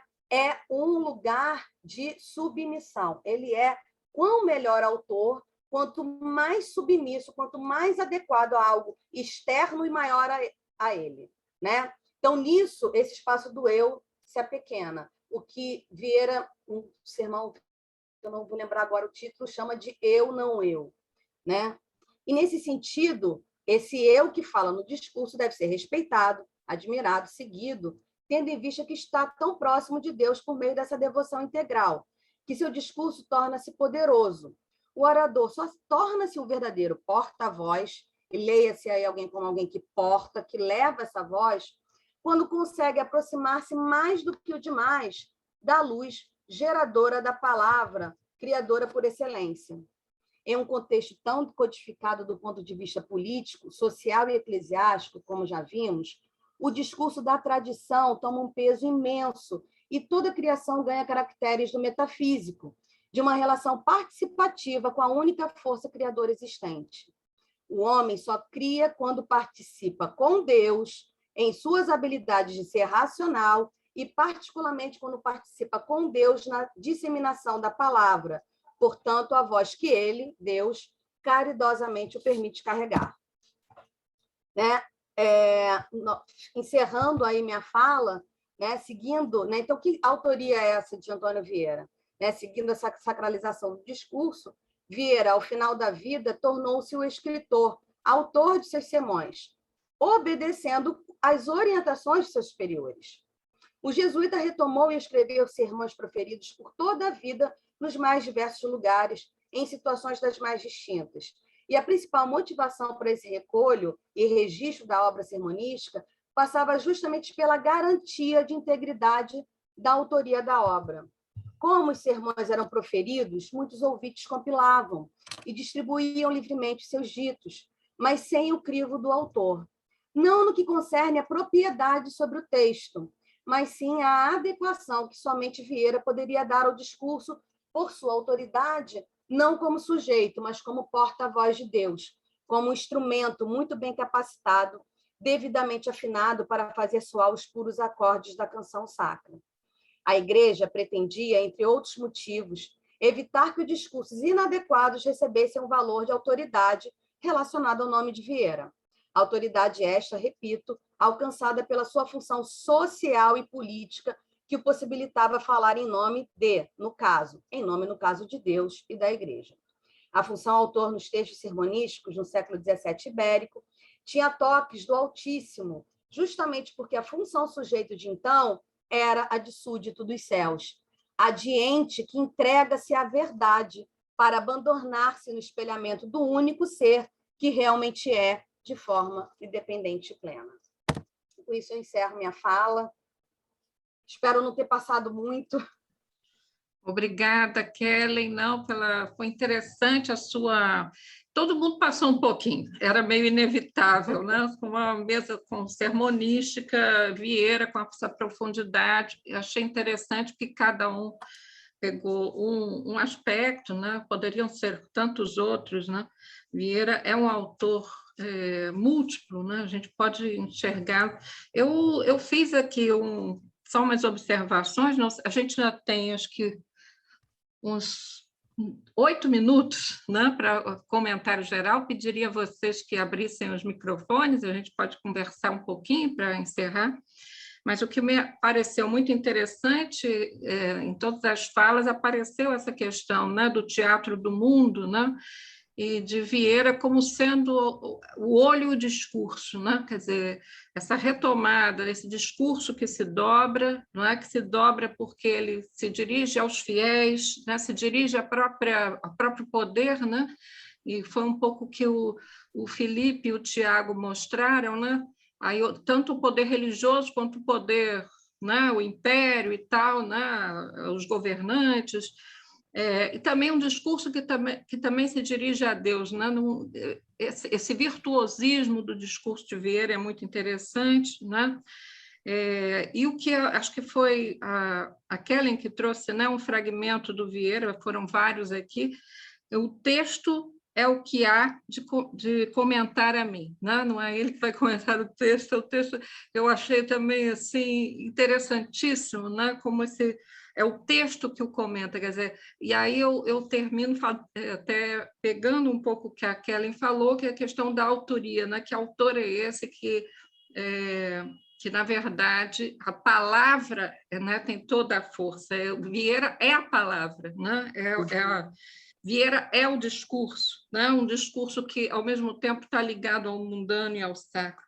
Bom, mas vocês é que são os especialistas em barroco, eu sou mais ligada à contemporaneidade, só coloquei essas questões aqui porque me pareceu muito interessante, né? Os três trabalhos têm essa convergência, né? Vão tratar do discurso, da importância do Vieira, importância fundamental. É uma pena que a gente não tenha tantos pesquisadores, né? Mas pelo menos temos aqui 3 bons pesquisadores, 3 pessoas que se dedicam. É isso, eu quero mais ouvir agora. Acho que eu posso falar um pouquinho, né? Eu anotei também algumas coisas aqui da fala do Felipe e do Tiago, né? A questão do Quinto Império, falando em diálogo com o Felipe, né? E a missão portuguesa de salvar o mundo, né? O quanto é interessante pensar nisso, nesse jogo que ele constrói entre a centralidade de Portugal e a centralidade de Deus, ambos sendo atacados, né? Esse processo que ele faz e toda essa teatralização, né? Para quando que ele coloca, então, quando Portugal é atacado, não é Portugal que é atacado, né? É o próprio Deus, né? E aí cria o que, como ele sempre faz, né? Esse espaço entre o que é herege e o que não é. Parece, já que Deus é tudo e é o que permite todas as coisas acontecerem, como então Deus permitiria não só o ataque a Portugal, mas como ataque a ele próprio, né? Exatamente, exatamente. Eu acho muito interessante, né, nesse ponto que você destacou, porque se torna um sermão muito ousado, né? E partindo do que você falou, essa questão da autoria no Vieira, quando a gente lê esse sermão e fica só na superfície da ousadia dele, a gente começa a imaginar que Vieira era um autor, portanto, rebelde no seu tempo. Rebelde no sentido de escrever absurdos, não. Mas a ortodoxia está ali, sendo respeitada. Mas a retórica permite, né, quando bem administrada, quando bem conduzida, esses avanços, que são avanços interessantes para arrematar o público, né? Esse sermão me impacta muito, porque o Vieira está tentando retirar a culpa de Portugal ali do seu auditório. Não somos nós que estamos errando. Deus está do nosso lado, né? Então vocês não podem fraquejar, as pessoas estão com medo. O Evaldo Cabral de Mello fala que as pessoas estão escondidas nas igrejas morrendo de medo. Os holandeses estão destruindo tudo. E ele está ali, né? Já são 15 dias pregando, não só ele, outras figuras também, sobre o assunto, e ele está ali tentando, de alguma forma, motivar as pessoas. Eu acho esse sermão interessantíssimo nesse sentido. Mas a figura do Vieira como autor acaba sendo confundida por conta dessas ousadias. Muito, né? Pelo menos. Perfeito. É curioso isso, né? É muito comum ver isso, né? Ah, não, Vieira enfrentou, né? Se fala muito isso em relação aos indígenas, né? Como se ele enfrentou a igreja para salvar os indígenas, né? E a gente é o pai dos índios, né? E a gente vê que, na verdade, né? Não é uma questão de crítica dizer o que está certo e o que está errado, né? É um respeito ou não numa leitura do posicionamento do lugar do leitor, né? Que quando eu vejo isso da minha perspectiva, eu posso ver isso como uma ousadia, mas quando eu me aproximo, né? Que é o que a Ana fala muito sobre as lentes, né? Sim. Quando a gente vai fazer o movimento das lentes, então se aproxima, né, da realidade que constitui o século XVII, a gente vai perceber que a motivação é muito outra, né? Muito interessante isso. Né? E do Tiago, né, para falar as duas coisas que eu anotei aqui, eu achei muito interessante que você trouxe, Tiago, né, dessa dicotomia da oração contemplativa em relação aos exercícios, pensando nessa tensão, né, entre os jesuítas e os... Ai, gente, foram os franciscanos, né, de São Francisco, exatamente. Porque também tem a querela com os dominicanos, então, na sua fala foi com relação aos franciscanos. Então, né, porque a ordem jesuíta, né, Inácio, né, Santo Inácio, tem esse aspecto dos exercícios e da prática, e desse ser no mundo, né, tem uma espécie de piada que fala assim, como é que a gente vai descrever os jesuítas? Aí o padre com a seguinte cena, uma pessoa pergunta para o padre, padre, eu posso fumar rezando? Não, meu filho, mas você pode... eu posso fumar enquanto rezo? Não, meu filho, mas você pode rezar enquanto fuma. Né?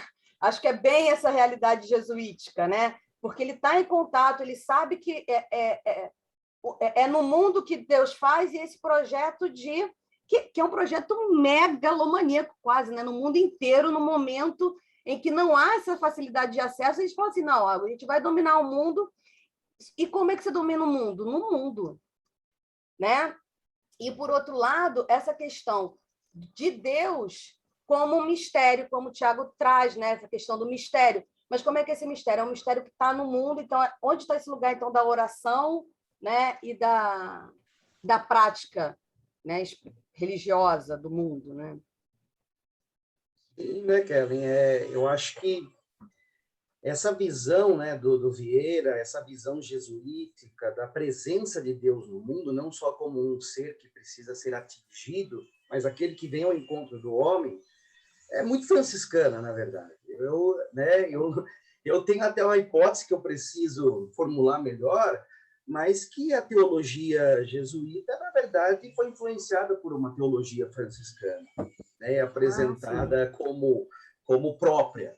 Né? Na verdade, os franciscanos em si, eles estão lendo, né, relendo, na verdade, toda uma tradição cisterciense, na verdade, né, de de presentificação de Deus no mundo, que nos remete à ideia lá de Agostinho dos resquícios de Deus, né, presente no mundo. Então, há sempre uma tensão, né? Mas a ideia que eu quis sugerir foi a seguinte, né, de que essa concepção de um quinto império, na verdade, na visão dos teólogos, dos autores franciscanos, seria um quinto império franciscano, né? Não jesuíta, né? Como sugere o Vieira. E os franciscanos sugeriram isso muito antes do Vieira. Então, é uma hipótese que precisa ser melhor formulada, eu não tenho isso ainda muito resolvido, mas, na minha concepção, o Vieira e outros jesuítas pegam essa ideia da tradição franciscana, né? Os franciscanos foram leitores de Bandarra, por exemplo, né? Do Joaquim de Flora. Quer dizer, nós temos toda uma tradição aí que parece que é esquecida, né? Pelos pesquisadores, pelos teóricos. Sempre se coloca em voga Vieira, os jesuítas, mas se esquece todo um pano de fundo que foi trazido a Portugal pelos franciscanos, né? Então, quer dizer, são hipóteses ainda, eu preciso formular melhor, né? Então, é por isso que a gente percebe esses pontos de contatos, né, teológicos entre os jesuítas e os franciscanos. Mas, sem sombra de dúvida, havia uma rivalidade muito grande entre essas duas ordens, por construção de um espaço, por uma construção política, por uma construção teológica, né, na interpretação do mundo e de Portugal, né? O que há de concordância é que Portugal seria a cabeça desse grande império. Agora, se seria um império luso-franciscano, luso-jesuíta, aí já é a grande problemática, né? Mas muito obrigado, viu, por suas palavras. Obrigado mesmo. Eu que agradeço. Foi ótimo ouvi-los, os dois. Foi ótimo, gente. Alguém gostaria mais de fazer alguma comunicação? Senão a gente já vai encerrando. Acho que não. Bom, então agradeço aqui, reitero os agradecimentos, né, às 3 comunicações, aos 3 professores, excelente. E me dá vontade de estudar Vieira de novo. Eu acho que, na verdade, eu que trabalho com contemporâneo, o barroco sempre está presente na nossa contemporaneidade, especialmente no nosso país, né? Nosso país tem uma presença do barroco no contemporâneo. Então, é muito interessante que se estude o barroco como um todo e o Vieira em particular, por essa grandiosa obra que ele nos legou. Tá? Eu agradeço então a todos, ao Thales também, né, pelo apoio aí logístico. E à tarde teremos então a continuidade das mesas. Tá? Muito obrigada. A gente que agradece. Tchau, tchau. Tchau, tchau. Obrigado, gente. Foi um prazer. Tchau, Tchau, tchau. Foi um prazer. O prazer foi Tchau. nosso. Obrigado, professora Cláudia, por ter acompanhado aqui a gente, né, no lugar da Viviana. Com certeza foram muito bons esses debates, né, todos esses dias de Abraplip. Então, reforçando só o convite da professora, vamos continuar até esses últimos instantes, né, porque depois fica saudade e a gente não consegue aproveitar mais, né, fica só esperando o próximo. Perfeito, Meu abraço a Thales. Um abraço, tchau, tchau. Um abraço, tchau, tchau, gente. Obrigada. Obrigada.